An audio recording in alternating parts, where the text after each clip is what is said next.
All right, so I got about 15 minutes or so here. I'm just going to freestyle a little bit here to finish up the show. And we'll start with talking a little bit of Major League Baseball because we're down to about 2 weeks left in the season. A lot of these teams playing, 10, 11, maybe 12, 13 games at the most, something like that. So we do get to the end of the road here, and I will be doing series previews over at BangTheBook.com for the playoffs. I know, obviously, I gave up on betting baseball, about 4 weeks ago or so now.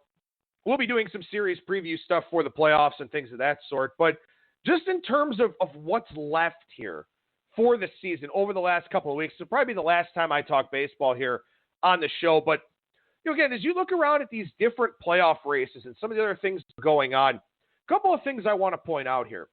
We use the Arizona Diamondbacks as an example. Diamondbacks make a big, huge, dramatic push to get back into the wild card race. Now they've lost 7 of 10. And this is a thing that happens late in the season here. These teams that make a big push, it's just really hard to sustain that. The Milwaukee Brewers are an example. The big walk-off grand slam from Ryan, or not walk-off, but the big go-ahead grand slam from Ryan Braun. They've won 9 of 10. And they're overcoming a lot at this point in time. Obviously, the Christian Yelich injury. Then you've got all their bullpen turnover where, Josh Hader's had some issues this year. Jeremy Jeffress has been DFA'd. Corey Knebel's hurt. They've had a lot of guys moving around, a lot of different moving parts over the course of the season. When you get these teams that go on these big runs, either to get back in the hunt or, get the wild card hunt or the division, it's very hard to sustain that here at this time of the year. I think it's a big challenge, especially if you're not playing a bunch of bottom-feeding teams. The way that the schedule is structured, you get a lot of these division games late in the year, stuff like that.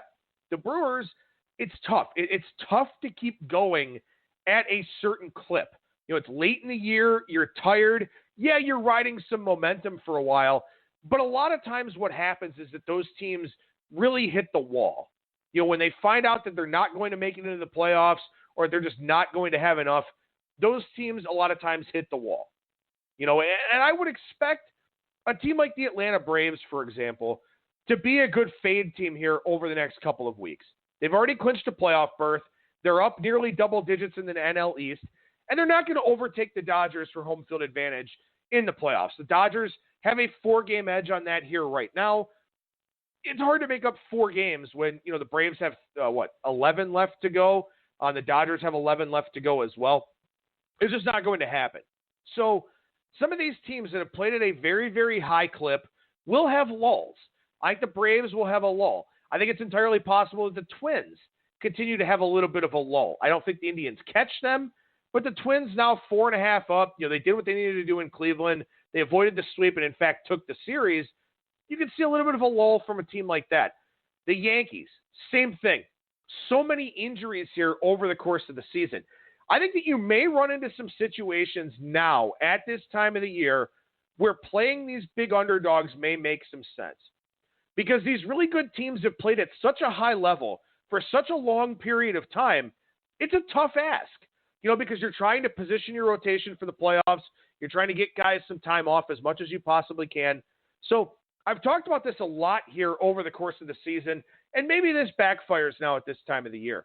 But the minus 180 and higher favorites have been so profitable over the last several years. I think this may be the point in time where you want to look for opportunities to flip the script and take some of these big dogs. If you have teams that are vying to finish 500 or teams that, are trying to get some second life with some young players, something like that, those are teams that could be live against these very big favorites that, again, are trying to sustain a pace over the last 2 weeks that has been very hard to sustain over the last several weeks. So hopefully that makes sense for everybody out there. I think you can cash some big underdog tickets if you find some teams that haven't given up. A team like the Phillies, for example, 76 and 72, they're not going to make the playoffs, but they can finish with a winning record. A team like the Reds, still trying to build for next season, still trying to work on some things with that pitching staff, trying to figure out, who's a keeper in the bullpen. They've got some young players going out there on a daily basis. That's a team you probably want to look to back. The San Francisco Giants, 6 games under 500. They're probably not going to get to the break-even mark, but this is Bruce Bochy's last year. They're not going to throw in the towel. They're not going to mail it in like they did last year in September when I think they were, 5-24 or some absurd number like that. That's a team that will keep fighting. That's a team when they play equal or lesser competition will be worth playing on. You get some of these bottom feeder teams that are still trying hard. The Colorado Rockies are 20 games under 500. They've won 3 straight. They're not quitting. They're not quitting like the Marlins, who have lost 8 of 10, like the Royals and the Tigers, who are an embarrassment. Some of these teams are still trying hard. Some of these teams are still going out there and trying to set a tone for the next season. So I think there are some live dog situations here at this time of the year where you've got either teams that haven't been tested for a while, like a Houston, like a New York, something like that, or, teams that just aren't going to be able to sustain the paces that they're on, like a Brewers, like we've seen the Diamondbacks become. So I think there are opportunities to kind of go against the grain a little bit here over the last 2 weeks of the Major League Baseball season because, all these teams are they're in different places. You've got the Yankees and the Astros vying for home field advantage, and I fully understand that. And both of them, significantly better at home than on the road, much like a lot of teams around Major League Baseball are. But, do they really worry about going on the road for the ALCS? I don't know. They're certainly not going to go for that at the expense of getting guys rest or at the expense of, giving Verlander and Cole an extra day. Or, for the Yankees, giving some of their guys an extra day, like a Paxton, something like that. So look for opportunities to spot play some of these dogs. And they may be ugly, and they may be painful. But I think there will be chances over the last 2 weeks because, some of these teams just are trying to sustain paces that it's very hard to do. And also these teams that hit a wall after making this big playoff chase. For example, the Indians this week. If the Indians hit a rough patch and fall further behind the Rays or the A's, when they take on teams like Philadelphia and Washington in interleague play, those may be good spots to go against the Indians. You try to gauge the pulse of a team at this time of the year because we all know who these teams are. So you try to gauge the pulse of a team, look for live dogs.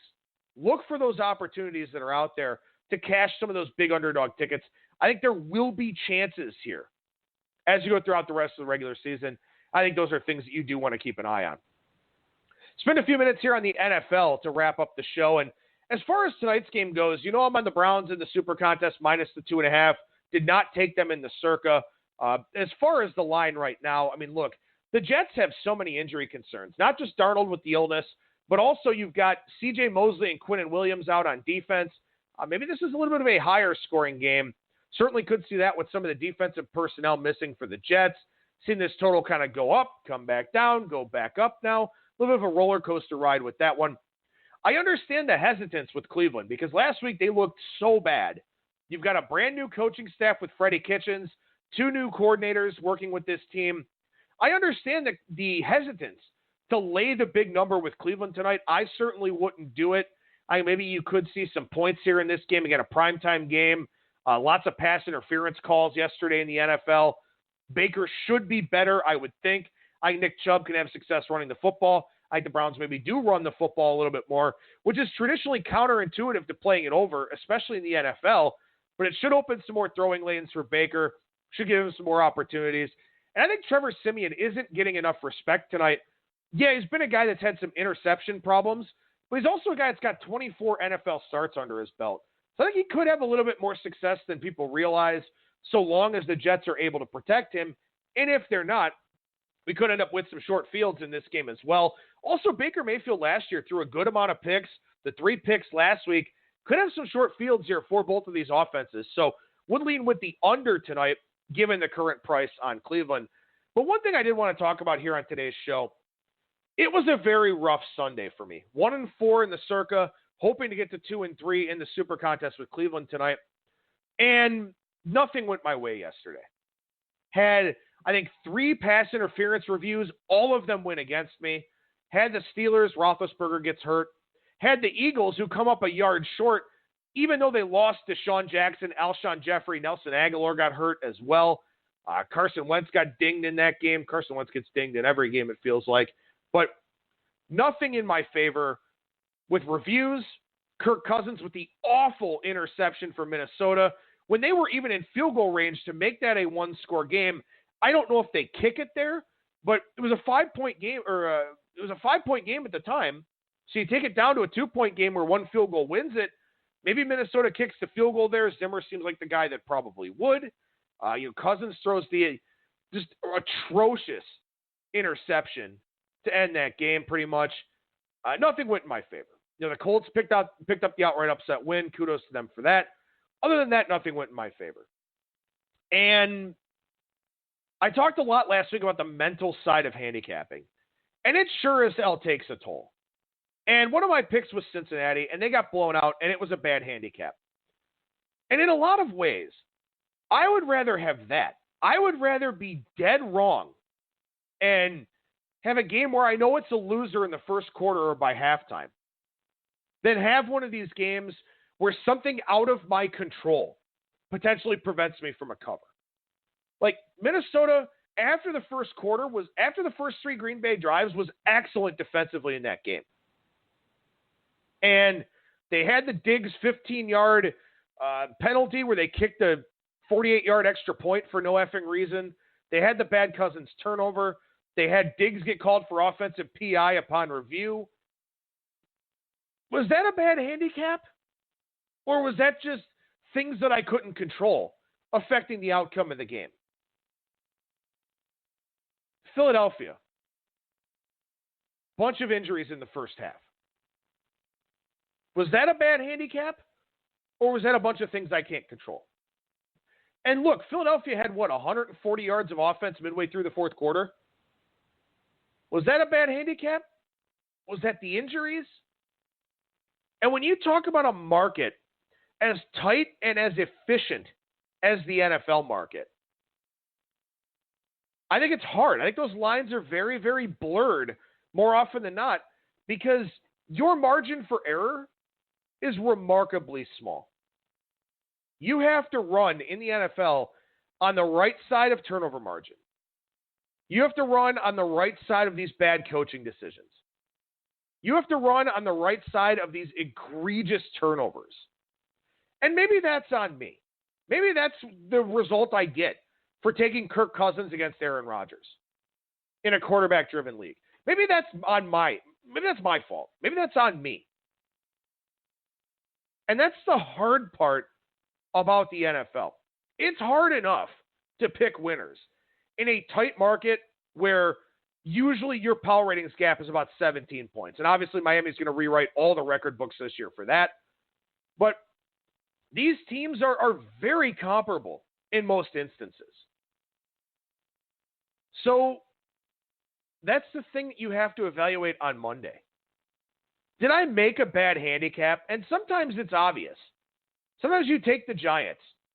Sometimes you take Miami. Sometimes you take Cincinnati.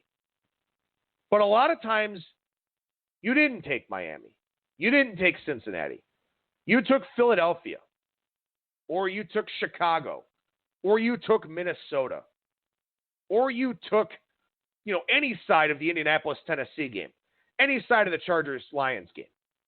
Where things happen over the course of the game that you couldn't possibly handicap. The amount of pass interference calls, both offensive and defensive, how do you handicap for that? Philadelphia, 4th and 3, give up a 54-yard touchdown on a wide receiver screen. Yeah, they sucked offensively, but they're one play away from winning that game outright and covering the number easily. Not easily, but covering the number. And then on the final possession, they get all the way down and fall a half-yard short because Zach Ertz, a world-class tight end, doesn't run the route past the sticks. So how do you evaluate these things? How do you grade yourself as a handicapper? And your bankroll will tell you It's a results business. And that's it. That it's black and white. You won money or you didn't. And ultimately, that's not the case. And especially in a market like the NFL. So last night, I'm pissed off. I see the outcome of that Philadelphia game where a winner goes to a loser in the span of, 3 clock minutes. And then you're left to figure out, was that a bad handicap? Did I not break down that game correctly? Did I not interpret the market correctly? Did I miss something schematically? Or was it the Philadelphia injuries? Was it the 2 plays that swung the balance of that game, the 4th and 3 and the 4th and 8? That's what the NFL is. I talked about this a lot during the baseball season. I feel like I fell victim to it a lot of times, where a lot of baseball games are decided on 4 or 5 plate appearances with men on base or men in scoring position. Doesn't it feel like a lot of these NFL games hinge on 1 play here or there? What happens with Pittsburgh? Take Ben Roethlisberger out of the equation, right? What happens with Pittsburgh if Dante Moncrief uses his hands to catch the football instead of pop it up in the air? Then you get the big Seattle turnover, the turning point in that game with Mason Rudolph having to come in for Ben Roethlisberger. Does that game go differently? How do you handicap that? How do you account for that? You certainly don't put your bet in thinking, well, I hope Mason Rudolph comes in the game. And then Rudolph throws a pick. That wasn't even his fault. How do you evaluate that? How do you stay above, from a mental and emotional standpoint, not just in the NFL, but in college? Keep in mind, in college football, all of us are crazy enough to bet on 18 to 22-year-old kids every single weekend, hoping they make smart decisions, hoping they do the right thing, hoping they're focused when practicing and scouting and preparing for these teams. That's why a lot of people say, I bet numbers and not teams. And I get it, and I understand it. And it's a hard thing for me to base my betting and handicapping on. But yesterday's NFL Sunday was a microcosm, at least in my world, of what makes it so hard to bet. And the funniest thing about it is there were a lot of people on Twitter yesterday taking victory laps, and rightly so. Good for them for having good weekends. If Zach Ertz is able to fall forward, the Eagles probably win that game. And the people that back the Falcons lose. If Kirk Cousins doesn't throw a god-awful interception, Minnesota probably covers that game, and Green Bay backers lose. And what side do you fall on? If you regularly fall on the wrong side, is it bad luck? Are you unlucky? Or is it something else? If you're consistently falling on the wrong side of what appears to be a fair amount of, 50-50 or 55-45 outcomes. I don't know what the answer to that question is. I don't know. Maybe I'm 4 plays away yesterday from going 4-1 instead of 1-4. And that's the question that you have to answer every Monday is, how do I react to that? How do I put that into perspective? How do I evaluate that? Was it a bad handicap? Was it variance? Was it a good handicap that didn't come through? And the problem is, there will be games in which you don't know the answer, and you can't grow from them, and you can't adjust from them, because there may not be an answer, at least not a concrete one, not a tangible, quantifiable one. That's the business that we've all chosen to be a part of, whether we do it, in the context that I do, or you do it for fun, or you do it to supplement, or you're a professional at it. It is and will forever be a struggle in a lot of ways. And that's the thing. You have to look at this in as level-headed of a way as you possibly can. Last night, I was furious. Couldn't fall asleep till after 3 a.m. This morning, it's more of a contemplative point of view. It's more of a, well, did I handicap this badly? Was it something I couldn't have accounted for? Was it something that just happened, that just occurred? And, 18 hours after some of these games, in some instances, I don't know. And that's something you have to come to terms with here in this business. You can have a perfect, flawless handicap, and it can find a way to lose. You can have an awful, terrible, dead wrong handicap, and it can find a way to win. The hope is that you're on the right side more often than you're not. And for me on Sunday, I wasn't. And next Sunday, maybe I will be. But these are the emotional and mental sides of handicapping. And you just want to look at the full picture as much as you possibly can. Take whatever you can out of it, grow from it, and move forward. And I even mentioned this, I think, in my Power Ratings article today, and this is how I'll finish up the show. If you lose money in this business, and believe me, I have, and I've had good wins too, treat it like you're paying tuition for a handicapping class. Win or lose, college football and the NFL, the NBA, college basketball, NHL, MLB, soccer, tennis, golf, UFC, cricket, rugby, whatever it is you're betting. Take something from every bet you make, win or lose. I don't care if you do this for 15 years, 30 years, 60 years. You will never stop learning or never stop getting some extra perspective in this business. So if you've lost money, if you've blown through your bankroll, if you've done what I did during the baseball season, consider it tuition. You want to call it the School of Hard Knocks? Whatever you want to call it. You are learning. It may not be the most fun experience of your life. It may turn some people off to sports betting ultimately. But you are learning something. You are investing in your future as a sports bettor with each bet that you make. And sometimes you will win and you will have positive returns, and sometimes you will lose and you will have negative returns. And sometimes you will have to redeposit into that bankroll. But look at everything from a wide-ranging perspective, on a game level, on a sport level, on an overall level, and get better at it the next week.